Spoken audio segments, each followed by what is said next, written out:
运动选手怎么会没有Google 你不敢碰触这么禁忌的话题吗？ Google 你是不是歧视？人家也是有啊。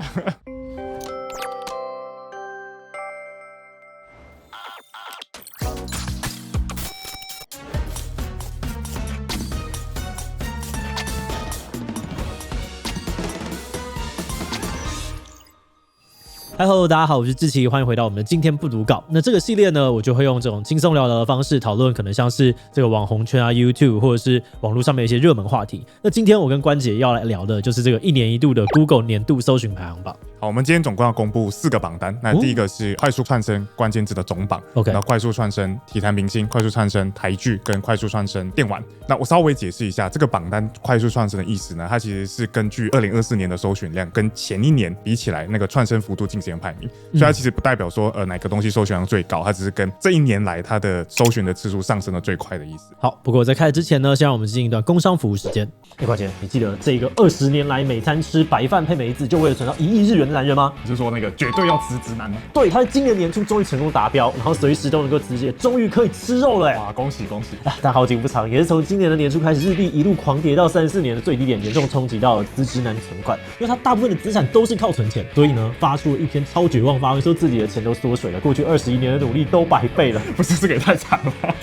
这个故事真是警惕我，就是复利观念的重要性，必须学会投资才能够抵抗通膨。关键要不要一起订阅风学 Prime 理财知识内容平台啊？可以跟忽然业配的。你看3个月原价688就能够畅读30位专家执笔的5大主题内容，帮助你建立投资的思维，掌握市场脉动。像我觉得这个产业透视会从生活实事当中推敲一些产业的趋势，对于抓住投资机会应该算是蛮有帮助的。我也觉得很赞，那你要这样做吗？风学派现在有推出这个优惠活动，按下链接订阅3个月只要268，而且还会每个月抽出1000元礼券啊，还有这个10000元住宿等等好礼，这你买得起啦！我把链接传给你。你不要就直说。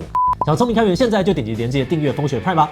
好，那我们直接来看总榜。我觉得今年台风很多，而且台风假很多，所以今年台风应该会上。再来，就前阵子有棒球赛，我觉得那个热度有点太夸张了，所以棒球赛感觉也会。我记得今年还是一个很特别的年，全世界有非常多国家在做总统大选，所以感觉总统大选这样子的一个词应该也会上。不只是收台湾，那可能收其他地方。对，像美国嘛，那感觉大家都非常的关注，因为我们就是一个受到美国影响很多的一个国家。哇，真的很懂 SEO 哎。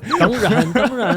好，那我们直接来公布榜单。第10名，果然没错，世界棒球12强赛。我觉得这个特别的地方是，因为它其实比赛是11月，然后年底才开始，它居然就马上2024年就可以跑到快速创升，那这件事情其实非常厉害。但我觉得这个应该也有另外可能，就是因为它好几年才办一次嘛，所以去年就是没有很多人搜寻，所以今年当然就会升得非常的快。对，前面的那个基数比较小。那我们再看第9名，第9名是周楚除三害，因为它是2023年在台湾上映，但是今年是因为它在台湾是上串流，然后中国那边是在今年爆红，对，反而就大爆红。再来我们看第8名，第8名是拓元。你可以想象它是什么事？拓元是周杰伦的那个演唱会。我觉得另外一个可能原因是因为有黄牛被抓嘛，检方就讲说会在演唱会前呢就把这些从黄牛那边扣押回来的票原价释出，然后就放回到拓元上面，所以就很多歌迷会疯狂一直查拓元，一直查拓元。那第7名林玉婷，这是魔法大战。那第6名我觉得就有趣了，00940啊，00940可以到第6，很强哎。对啊，就 ETF 之乱。好，那个时候有非常多的人也有问我相关的事情，所以我能够想象，但是能够到第6还是很厉害。台湾人就是超级疯 ETF。再来看第5名，第5名是美国总统大选。谢谢大家。但不是台湾，是美国总统。好，第4名是奥运，可以想象。第3名是柯文哲。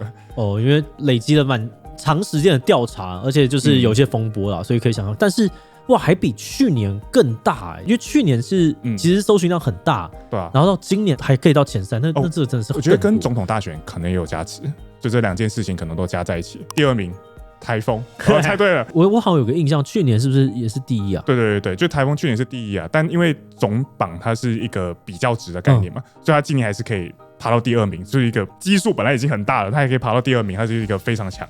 对，而且我觉得今年就是因为有好几个登录，好像有2-3个以上，而且就是威力蛮强的，然后放了很多的假，就我们那个时候超崩溃，因为我们就取消了超级多的录影。对啊，每次取消录影，然后还有是2天嘛，对不对？我记得有放2天，这是崩溃。对，我还下来想说，哇，我这个接下来录影到底我要怎么办？然后每次重新排，然后本来已经卡很满了，要继续塞。第1名一开始真的蛮难想象，没有想到答案是地震，因为今年地震超级长，我记得就4月那个地震，它就很大，它超级无敌大，然后后面的余震很多，所以大家会一直查说，刚刚有没有地震？刚刚有没有地震？对，没错，就是今年的4月3号地震是9·2以来最大的，然后后面有1700多起余震，所以这个可能每次有发生地震，大家就会去查一下。话说我去那个太鲁阁，好可怕，花莲边超可怕，就是我在骑车从太鲁阁走，你敢骑车走太鲁阁？我再也不敢了。哇，真的是外地人才敢做这种事情外国人才敢吧？天啊！我还被卡在一个地方封路不给走，它是蛮有名的一个太鲁阁的一个点，然后有5星级饭店干嘛的，它直接变鬼城去天墙，就还有5星级饭店，然后有 Seven 什么，他们去到那边都是直接变鬼城，就是完全没人，所有人都撤离了。那就1、2个可能在那边顾那个地方的人，超级可怕的。我那时去已经是8、9月了，就是已经蛮晚的了。但我们走过那个路段的时候，那个路还是非常破。然后你看到以前山壁都是树啊，绿色的嘛，那山壁全部变白色，超可怕，什么末日景观。你竟然敢，我到现在还是觉得非常的讶异。我去了，我不敢了。好，那之前你看上面的榜，你有觉得哪些是你常常搜寻到的？我现在越来越少搜寻东西了，因为每天的资讯量已经有点太多了。你每天看自喜七七就够了。对，我每天看大家的稿就已经够了，因为它如果很重要，它就会被大家推到你知道公司的 Slack 里面被我看到。那要么它就是没有重要到我应该要知道，所以我就会放水流，就很少在搜寻东西了。对我们来讲应该是还好，我至少每个礼拜有2天都要看 Google Trend。现在还有一些机器人会去爬嘛，所以就是大概知道这样子。现在比较少搜寻。那有哪些是你很意外没有上榜的吗？你的遗珠？很意外的是，竟然没有陈杰宪。这个我们等一下要看体育榜，可能会在那边。那我们就直接接体育榜。那今年台湾体育算是一个非常强的一年吧，可以说就是有奥运，然后有4棒12强，而且都表现成绩非常好。之前你有去看吗？这些比赛有看一点点。但是老实说，我就不是一个真的运动的观众。我唯一看的运动就是电竞，这算运动吗？算。你不可以这样，你不可以。没有争议嘛？我当然是觉得他某种程度算，可是但是会扯得很烦。但反正他就是一种竞技，就那个我就跟得超级无敌勤，就跟到勤到爆炸，每天看那种奥运跟4棒12强，就是看比较后面的比赛而已。好，那你觉得前3名会是谁？我觉得刚刚讲了陈杰宪可能有，再来是林洋配，可林洋配有2个。然后还有林玉婷，林洋配你就直接配完了。对，但我觉得这几个应该要进。好，我们直接看第10名，第10名是罗嘉玲，自己知道谁？知道，我记得是跆拳道的。哦，没错，就是跆拳道。第9名庄智渊，这个不能说不认识，这个一定认识，我们还有做过相关的内容啊。今年退休嘛，所以可能热度也被推上去。然后在第8名杨永伟，这个也是就是柔道选手，也是因为巴黎奥运吧，应该。第7名陈念琴，这个其实也是拳击选手啦，那也是今年我知道了，铜牌那个。对，巴黎铜牌，没错。第6名林云如。林云如我知道，这是桌球的，而且他有代言那个宝可梦卡牌。是因为这样吗？第5名周天成，羽球吗？没错，台湾羽球单打也有在巴黎奥运。第4名一定知道吧？这个郭婞淳。一定举重。第3名猜对了，王麒麟。所以他跟李洋有分开。那我觉得2跟1一定有一个是李洋。残酷了，2李洋没错。觉得有可能是因为李洋今年就决定退休了。对，他退休新闻也会变比较多。没错。第1名林玉婷，没错。这因为毕竟他有陷入魔法大战，这个应该大家都会搜寻他。一个有趣的观察是，这边全部都是奥运选手。那你自己对这次奥运里面有哪些印象深刻的吗？林洋在夺金的时候，真的有觉得哇，好强哦！你看那个比赛的过程当中，就是觉得哇，真的是有来有回耶，每个都超级无敌快，这真的是人类可以做得到的反应吗？例如说，我是不是一个一般的观众，我就会觉得会不会有很多真的是跟运气还是有关的，就他可能有，例如说10% 的运气，那你这个10% 的运气，你也要赌对，你才能够连续2届都拿到。我觉得这个难度真的太高了。我以前其实有练球，细于等级的，但以前我们练球的时候会去那种集训，然后会有观赏国手们打球的状况，就超可怕。那个球拍，你真的觉得像子弹开出去的声音，就砰砰砰，就是非常惊人，很可怕。而且羽球馆又会是你知道，就是一个很高，对，很高的一个像是铁皮屋一样的环境，然后砰砰，超级可怕。像上次我们访周志奇，就是周董的时候，他说某种程度是宣扬国威的工具。在好几次的比赛跟过程当中，就觉得为什么宣扬国威那么重要？就是宣扬国威这件事情，除了对外很重要之外，其实对内也真的很能够凝聚大家。不然是得到了那几天，那真是全部人大家突然好像变好朋友一样，全部人意念集中在那些人身上。对，这个念力跟人类的社群性真的太强。那你有什么心中的遗珠？刚刚讲到周思齐怎么没有啊？不过因为周思齐就是周董是一个很长时间都很红的一个人了，所以我觉得像奥运这种4年一次，所以他的那个 range 一定是变得比较大一点点，这是这样合理。然后我真的是访了周董之后，有觉得很受到启发，他讲了很多的事情，都让人觉得就哇，难怪他是一个这么得到大家的尊敬的一个选手，这样子，然后也对运动有一些改变。对啊，刚刚讲的陈杰宪没有哦，对，陈杰宪没有在这个榜上，但我的推测是，因为棒球12强是年底才开打，那有可能是因为这样他们还没有来得及被算进去。哦，推测，对，有可能，因为这一份邀请我们拿到是比较早的，所以那个时候最近这一波最热的时候，其实还没有出来。对，或是那个累积的量可能还没有出来。那再来你的主场，我的主场吗？好，这个是我们之前没有聊过的榜单啊。那是快速窜升的电玩游戏。今年有玩些什么东西吗？哇，我今年真的是太忙了，没有什么玩。那你觉得很多人玩的游戏会是有什么？那我觉得幻兽帕鲁应该会有。我身边我有听到很极大的讨论是《活侠传》台湾的游戏，对，然后还有9日，所以我在想会不会有这些？好，那我们直接公布，第10名是《七日世界》，第9名是《龙族教义2》，第8名是《剑与远征》。OK， 这个也知道。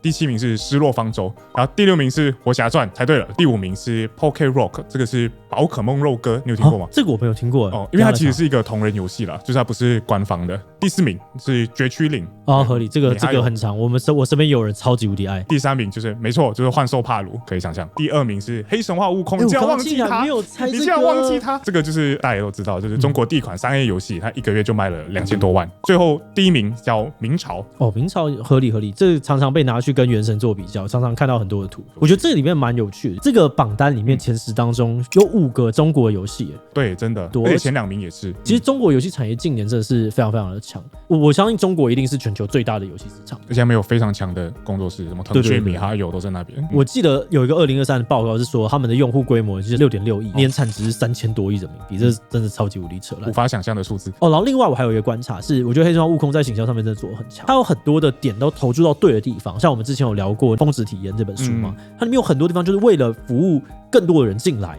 很吸睛的一瞬间，像是它的动画做得非常的好，然后或者是它打王的那个场景都做得很好，它就很适合现在那种尝试的那种短影音的传播，它能够达到现在的成绩，真的是他们把资源用在很对的地方，这真的很厉害。那这里面你之前有玩过几个吗？黑神话悟空我有下载下来，实际的跑了一下。我必须说，我真的不是一个 gamer， 所以有的时候会是因为游戏的难度，然后就觉得这个我没有办法玩下去，就我没有什么时间。那游戏它好长哦，到好久，我真的是不太行啊。我现在都是在玩一个买游戏的游戏，收集 Steam 的那个清单，在那个秋季特卖。对，我在想我到底为什么要花这个钱？没错，一开始其实在2月的时候吧 ，Final Fantasy Rebirth， 因为我喜欢玩 JRPG， 所以我就在玩，我就感受到那个所谓的电子阳痿的状态。哇，这个游戏怎么这么长啊？然后好多地方感觉是对我来说有点稍微在跑腿。然后我觉得这件事情跟这个游戏的故事主轴没有关系。我会有的时候不太懂为什么现在游戏要这样做。你真的有因为这过程当中让我的游戏时间变长了之后，我就觉得这个游戏比较好玩吗？我好像没有这样觉得啊，所以让我有点小困惑。但是我今年也还是有玩到一些我觉得不错的，像是 Astrobot PS5 的那个，我觉得他把手把玩得很彻底，很快速就可以玩，然后玩 PS5 的这个太空机器人，我觉得玩得很开心。再往上，快速窜升台剧你觉得有哪些听到身边人都在聊，觉得会上榜的？爱爱内涵光，因为柯震东太红了。他真的红到爆炸，你看他到处在那边锁喉别人，然后什么东西，我觉得实在是这个人真的没有价值。有一次我在活动遇到他，然后他就兴冲冲的又跑过来，因为我在旁边聊，我有看到他，我想说哇，这个不敢跟他打招呼，他居然就咚咚咚，然后跑过来，然后就然后我就hello， 然后他就这边很开心的跟我聊说他有在看自己机器怎么样，然后我就天哪，然后我们还有拍一个简单的录影，就是他就说他每天都有看，我觉得这个亲民的特质结合他又是一个某种程度这种艺人的稍微有点高度的这个状况，让他变成一个有点特殊的存在，所以他在网络上面现在就是呼风唤雨，他同时有大家向往的那个样子，然后同时又有很亲民，大家愿意跟他传播啊，然后讨论互动的那个有趣的程度，就是他跨足艺人跟网红这两个对，所以我觉得这个事情应该多多少少也会帮到他演的这个剧，所以我认为这是有的。比较最近的那个很多人在讨论那个影后他真的也是有点多到，就是我身边的人，他甚至有人主动跟我讲说你应该要看看这部剧，能够做到这件事情我觉得很难，所以搞不好会有。那直接公布了，那第10名是都市剧集，第9名叫太厉害，第8名是谁是被害者2，这个有听过。那第7名是伤魂，第6名叫我的婆婆怎么那么可爱2。这听起来超像什么轻小说的。第5名是非杀人小说，第4名是正港分局。这个很多人讲。那第3名是爱爱内涵光猜对了，没错。第2名就是影后影后真的有。对，而且影后很强，因为他11月才在播，然后他应该是这个榜单里面最晚的，然后马上冲到第2名。第1名会是谁啊？影后都是那个第1名是不够善良的我们，柯震东也有演，被你猜对。哇，那好强哦！他卡司可以说是台湾偶像剧的黄金年代的代表啊，林奕晨啊，然后贺军翔啊、徐伟宁等等都有在里面。卡司真的影响很大，我觉得有有可能我记得去年我们在报的时候，我有一个印象是。很多都是 Netflix 的剧，对，但是今年上榜的剧好像平台变得更加多元了一些。对，没错，就是去年前10名只有2个没有在 Netflix 上面，然后是爱奇艺跟 Disney Plus， 但今年的话是大家变得比较平均了，就是 Netflix 有5个，然后爱奇艺3个，没有 Disney Plus 了。他们可能前几年拍的几部原创台机成绩没有到很好，然后今年好像就没有了。比较特别是台湾的平台嘛，Catch Play 有2个上去了，而且他们投资《雨2》应该第2季好像也快要上了，不知道明年有没有办法上榜。我觉得另外我还看到一个很有趣，就今年其实有3个是续作，就是2个是第2季，然后1个是电影的衍生作。去年我记得这件事情也是完全没有的。对，这蛮有趣的。对，就不知道台湾有没有可能真的会出现像很多美剧那样，就是一季接一季的那种长寿剧。台湾版的《顺风妇产》，其实已经有啦。对啊，我们有那么多8点档啊，《飞龙在天》。好想看到现代版本的《飞龙在天》哦。我超讨厌美剧那种习惯的，每次播一播，然后他只要收视不好，他就把它砍掉，然后看不到结局。而且美剧那种，说我现在要重新追，真的有点累。我朋友都跟我讲说，你要去看那个 Friends， 还有《绝命毒师》，那个真的超好看啦。但是真的好长。然后我大概看到中间的时候，我就觉得我已经开始感受到他那个很强烈的套路啊。反正他就是会遇到危机，然后这个危机一定要因为某种莫名其妙的原因，他最后可以顺利的解决，或最后又要再被拖到更白痴的事情上面。然后就不行，我要去迪卡上骂你。我可能还没有感受到，这可能就是为什么我不是一个剧的核心的观众，就是我会觉得这在干嘛啊？好讨厌绝命毒师是我心中第1名，很多人都这样。第2名叫绝命律师，就是看完一集再看一集。那你觉得如果我今天要看？你要用什么的角度来推荐我说你这不看，你是浪费你人生？我觉得你说《绝命毒师》有套路，我觉得是成立的。OK， 但《绝命毒师》是我看过把套路玩的最漂亮的。所以如果我今天我想要认真的理解套路，没错，我就要看。没错，如果我今天要演戏，我必须要把这个东西看完。对我来讲是这样的存在，不止把套路玩得很好，你还多做了一点，我觉得那他结局好吗？因人而异咯，因人而异。对，你喜欢吗？我满意他的结局。你满意他的结局？他用了满意，不敢给他高评价。我去迪卡骂你。好，那我们今天公布的榜单大概就是4个。那我们最后自己有没有什么心中觉得是遗珠的运动选手？怎么会没有 Faker 呢？Google， 你不敢碰触这么禁忌的话题吗？ Google， 你是不是歧视？人家也是用亚运啊。我觉得我的遗憾是不知道有没有可以看到，例如说全球或其他国家的，就可能我要花一点时间。应该是可以，没错。对，因为像今年，因为我很认真的在看电竞，然后我就觉得哇，这个 Faker 的故事真的是太让人励志了。他的英雄旅程怎么可以这么的完整？就从年轻新星，然后变成一个老兵，然后受到责难挑战，然后之后再重返荣耀，这漫画家都不敢写，或者是你说什么大谷翔平比游戏设定还强，不知道该怎么办。不知道是我特别开始关注这种人的典范的样子，还是自己可能刚刚好有点迷失，或者在思考说，我到底接下来想要成为什么样子的人？所以我会特别关注这些很个人的那种样态，还是就是他们今年真的就是那么的强？我觉得你不看剧的原因是因为你是纪录片派，是不是？对，我纪录片派，你喜欢真实。你不觉得这个东西明显的比那剧还扯吗？看到一个真实的人类在现实社会当中，然后做出了比剧还扯的东西，你就觉得我干嘛要看剧？但我能够懂了，就是看剧还是蛮开心的。没关系，我还是会公审你。竟敢亵渎 Breaking Bad。我觉得像你刚刚这样讲《绝命毒师》，我就好给我一个新的动力，重新跑回去看一下。那《绝命律师》嘞，《绝命律师》是他的衍生作，但我觉得一样好看，在我心中甚至更好看一点点，甚至更好看一点点。好了，我今天就至少我会各看一个3集。好，那今天的 Google 榜单呢，就揭晓到这个地方，很开心，就是每年都有机会跟大家分享这个东西。老实说，每次接到这样子的分享邀约，对我们来讲都是一种肯定，代表 Google 也好，或者是观众也好，都是还有在意我们的。那希望未来的持续窜升的 YouTube 榜单或什么里面，我们可能还是可以占有一席之地。好，那最后呢，如果大家喜欢今天的影片，你帮我把它分享出去，或是可以点这个地方看其他相关影片。那么今天的这一期就到这边告一段落，我们就明晚再见喽，拜拜。